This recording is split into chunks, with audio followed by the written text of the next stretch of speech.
What's going on, guys, and welcome to another episode of Tasty Tuesday on Tasty Loot Gaming. In case you don't know, Tasty Tuesday is a show where we talk about gaming news of the prior week. We're coming back from Thanksgiving weekend. Hopefully, you guys had a great Thanksgiving. We did. Spent too much money on Black Friday. Let us know in the comments below if you got anything on Black Friday. Good deals. Anyway, my name's Seth. I'm Chevy. And before we get into the news today, we want to remind everybody that we are in a new month. And that means new PlayStation Plus games. So for Plus Club, and hopefully you guys watched that episode. Our first official Plus Club was last month. Annotation right here. Check it out. But for this month's Plus Club, we're going to be playing King's Quest Chapter 1 and Gauntlet Slayer Edition. It's a little weird that that King's Quest, it's just Chapter 1. It is weird, especially after the last month we getting an entire game with that is chapter based. So but I mean, we'll see. Maybe they're longer than what Telltale offers, and maybe the quality's higher. But Gauntlet, I'm excited about. I've played on PC. I never beat it. It's really fun, but and I have not played this. We'll get to play it, and we'll talk about it at the end of the month. But yeah, let's get into the news. For our first bit of news, Rocket League, the still popular car sports soccer game, a lot of people are still playing it, is getting more DLC. I think they've already gotten a couple DLC packs. Yeah, they're pretty good about releasing it. Which is cool. I know that they're either adding or they did add different ball types, which is something I actually said a while back, so it's kind of cool to hear that they're actually doing that. Not because of me, of course, but they're actually adding Portal DLC for the PS4 and the PC. Let me look here real quick. The Portal DLC has 9 new items to be added. Conversion, propulsion, and repulsion gels have been converted to rocket trails, which are the things that follow your vehicle when you drive around. Right. Aperture Laboratories logo, a cake sticker, companion cube, personality core, and potatoes have all been made into antennas. So yeah, new DLC for Rocket League, Portal themed. What do you think? I think it's really neat that a game that I really didn't expect to blow up the way it did. I don't think anybody did expect that. Not only been successful, but like the company's really embraced just consistently adding content to it, which is great. And then seeing a cross promotion with a company like Valve is also just really nice to see. So Valve's always really good about kind of incorporating partnerships like that with certain games. I see Portal stuff for games all the time, or just Valve. Well, look how many hats on Team Fortress. With other games involved. So when a lot of games on Steam will like come out with like DLC, they'll have like Valve themed stuff, and it's cool to see. So I'm wondering if the rocket trail repulsion gels and all that kind of thing will actually affect the game, or if they're just cosmetics. If they're just cosmetic, it'd be cool because obviously it look like gel or whatever. But if they actually affected the game, it'd be crazy. Or if they added portals to like an arena or something, right? It would really change the dynamic of a match.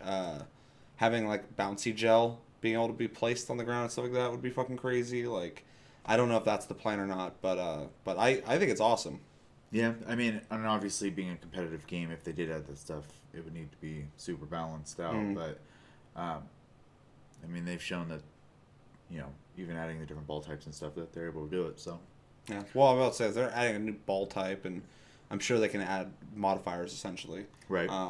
It could be unranked or whatever. I don't know. There's no reason why they couldn't do it, just if they will. But yeah, no, I think it's awesome. New content's always good. And yeah. Anything else? No, that's everything. All right, on to the next topic. All right, so for our next bit of news, GameStop had a really bad last quarter financially. The rise of digital distribution in games has caused them to not hit sales numbers that they were originally predicting. This in turn has actually made their stock drop by about 5.5%, and this is due to games like Halo 5, Assassin's Creed, and the new Battlefront game doing more in digital sales than physical copies. So yeah, it's really interesting to see that because obviously I've seen for a long time GameStop kind of taking a hit from the digital distribution of gaming, essentially. I actually went into a GameStop recently, which was weird, and they had a bunch of like figurines and toys and plushies all over the place. It's kind of going backwards, yeah. Yeah, because they have to go into a market where people have to buy things physically. Right, right. But like I would say like 1/6 of the store was that now. Over in the corner, it was just all that shit, and it took me back. I was like, oh fuck, like obviously they have to start kind of rebranding and marketing to survive, because eventually, and as of right now, people are not buying as much physical as they were, including myself. I buy digital all the time. I've been trying to make an effort on buying physical, just because it makes it easier for me. But well, it's not easier, but easier on my hard drive. But yeah, this is not surprising to me. It's just interesting to see those numbers.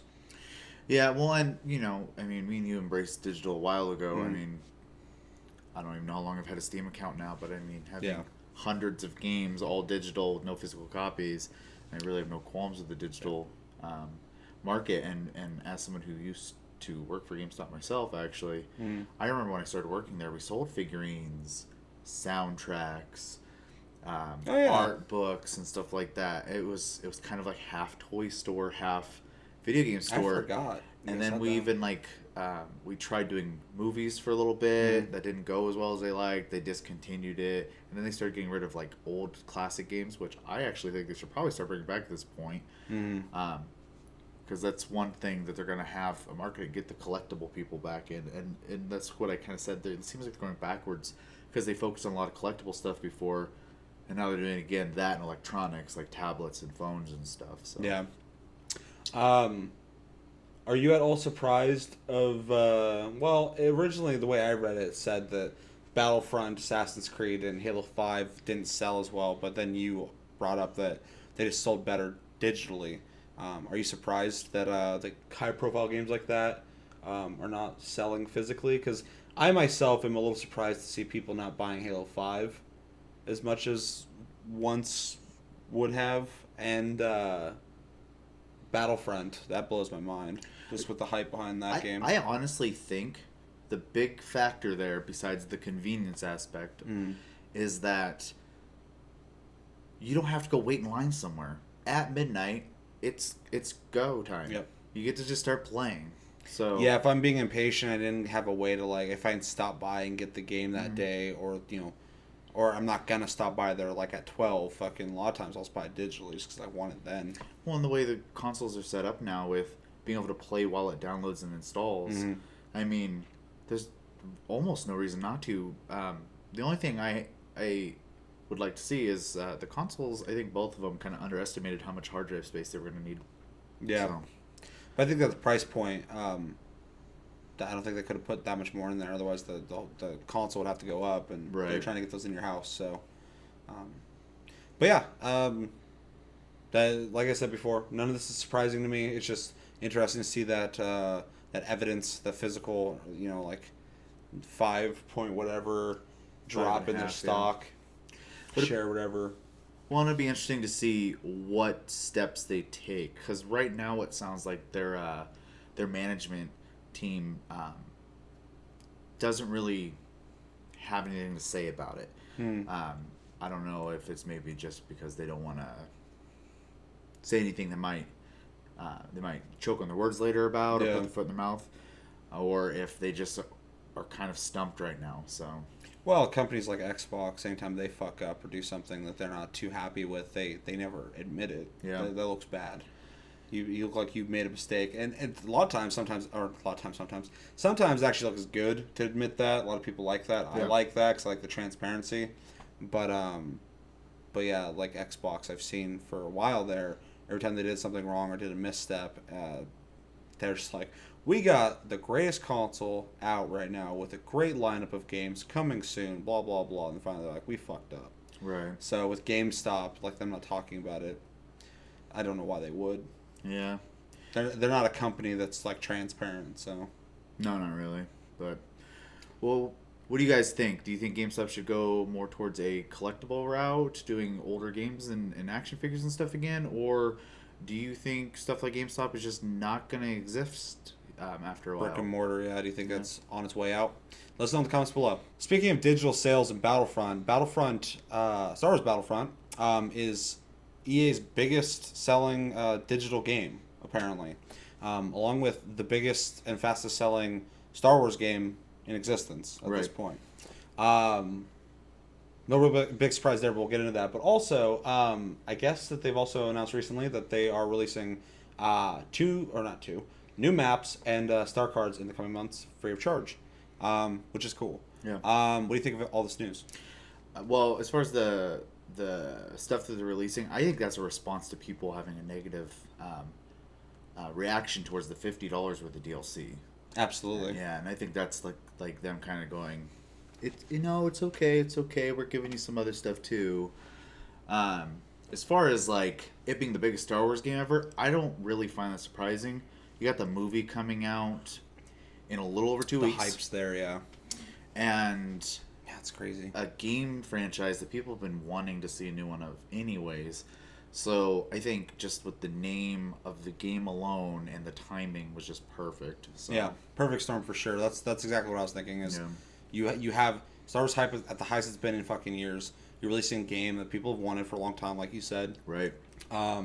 Even with a lot of the negative reviews I've watched of it, my own included, people are really enjoying it. Everybody's still hyped for this game. I've almost bought it myself, and I didn't really enjoy it that much. That's how much that Star Wars hype is driving people. I almost bought the fucking game. Right.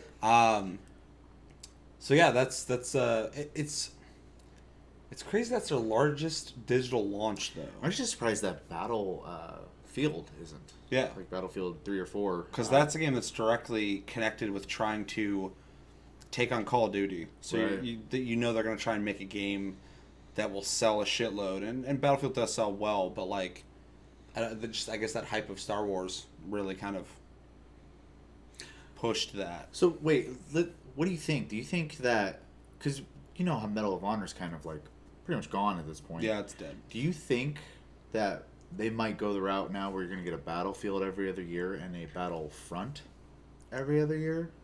Do you think I that's absolutely, on the table? once they get to the point where they can release Battlefield more often, they will.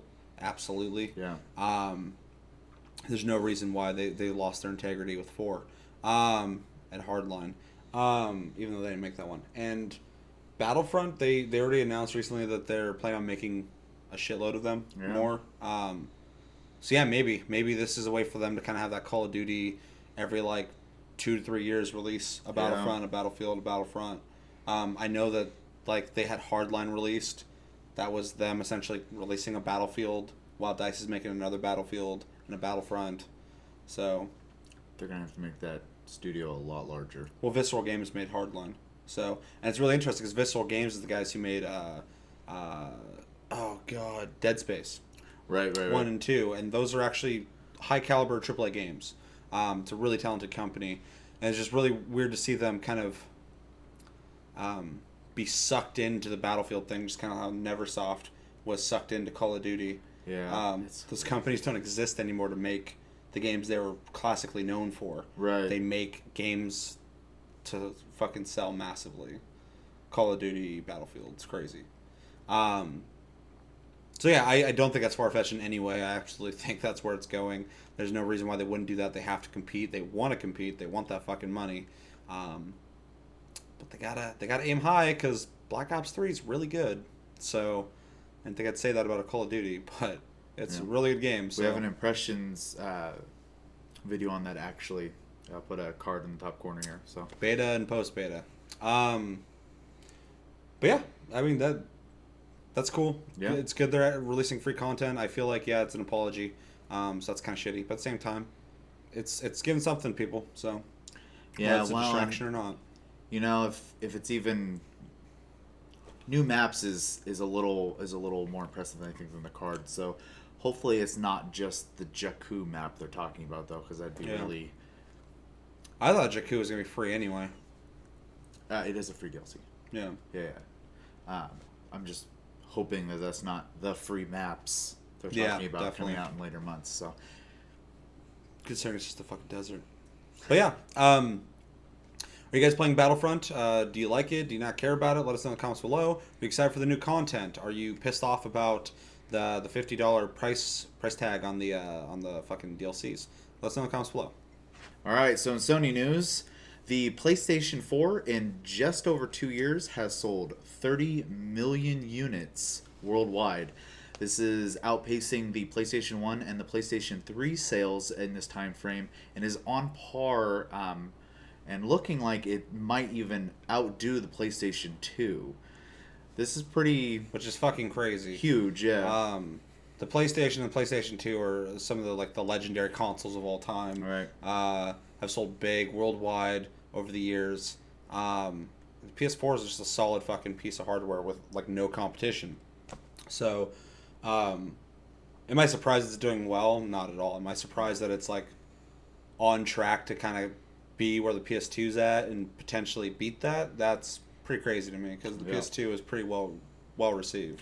Well, and I think I remember right, and correct me if I'm wrong, the PlayStation 2 in 12 years sold 155 million units. It's a shitload. So, and if this keeps going this rate, which it's bound to slow down, of course, but if it keeps going at this rate, I mean, it's gonna pass about that. 180. Yeah, roughly. which would be fucking crazy. That just goes to show you. We did a whole episode on why the PlayStation 4 essentially is wrecking the Xbox One. Check that out right here, right there. So we've talked about this a little more in depth. We both are really happy with our PS4s, as everyone that we know who has one is. Watched people abandon the Xbox One for the PS4. This is like I said, they don't have competition. They're just fucking killing it. They make great decisions constantly. They hit Xbox every time Xbox does anything, like making a $300 bundle with Gears of War. They made a fucking $300 bundle with fucking Uncharted. I would say Uncharted is a more rounded game for everyone. Gears of War is too. Yeah. So they're constantly countering. It's almost like they're trying to fucking like defeat them, which would suck for all of us. Well, even like 2 years ago, E3 coming out. Here comes the PlayStation 4, but let Microsoft do their conference first.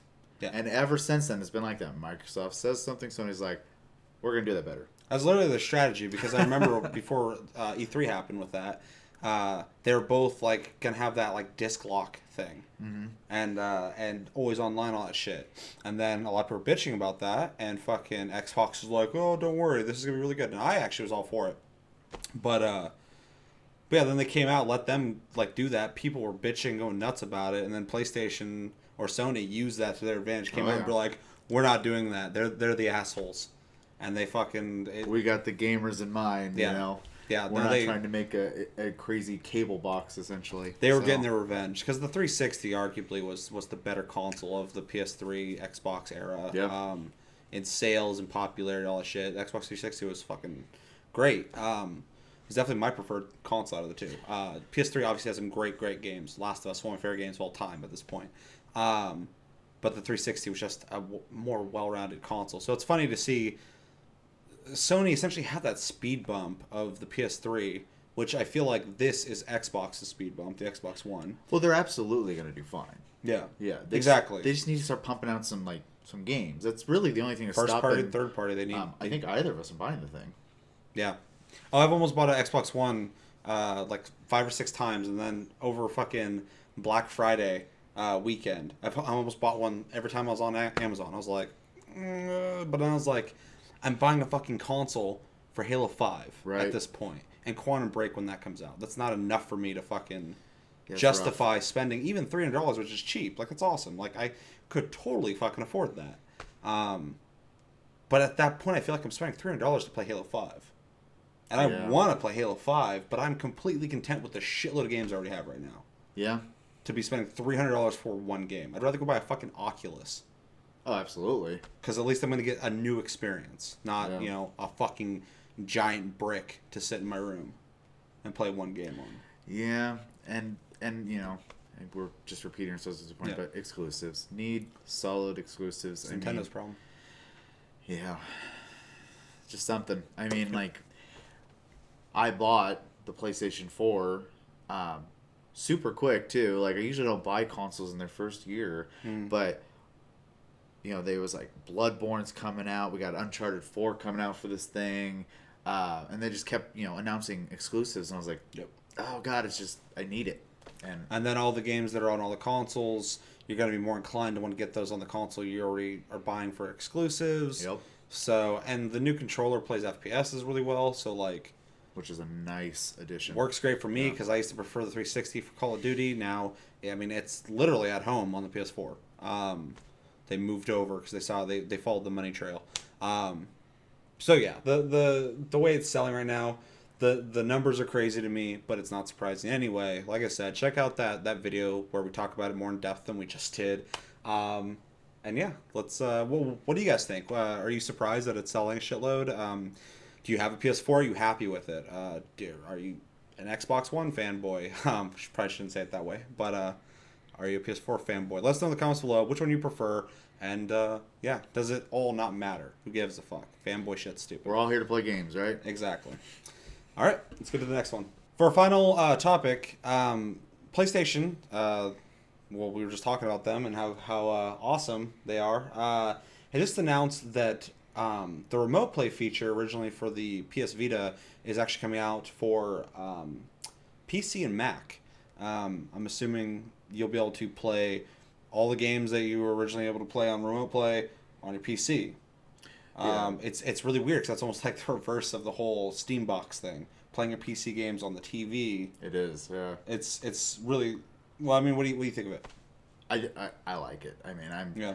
at the point where I can like free up the TV. Let's say like we have some friends over something, and like so maybe people want to watch a movie, but I don't feel like watching it. Mm-hmm. Throw my headphones on and still play my PlayStation from my computer. Yep. I mean, it's just another option, another avenue, and if it's anything like the Steam Box and stuff like that, and it's just dependent on your network, I mean that's great. So and it's funny because like one of my favorite features of the Wii U is being able to play the first party titles on the Wii Pad without using the TV.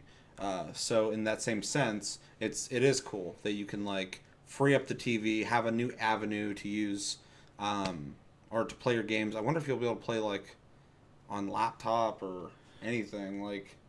I don't imagine it'd be too demanding because that kind of stuff isn't. I mean, I've used the Steam streaming from one computer to another using the more powerful machine as the one actually running the game, and it was Arc actually. I ran it from my main system to we have a media setup in the living room, not meant for gaming, but I was able to play Arc because of that on that and that's a very demanding game.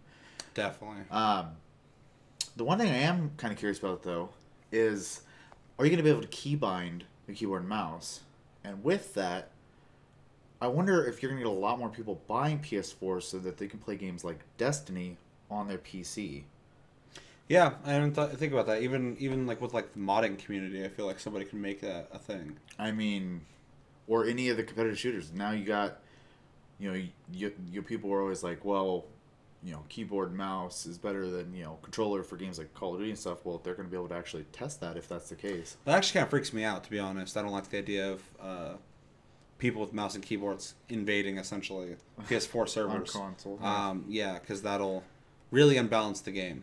But everything else, yeah, I mean, I would love to play Destiny with a mouse and keyboard. I would love to play Destiny if I was interested in it. I mean, mostly, yeah, it just seems all positive. I think it's really cool.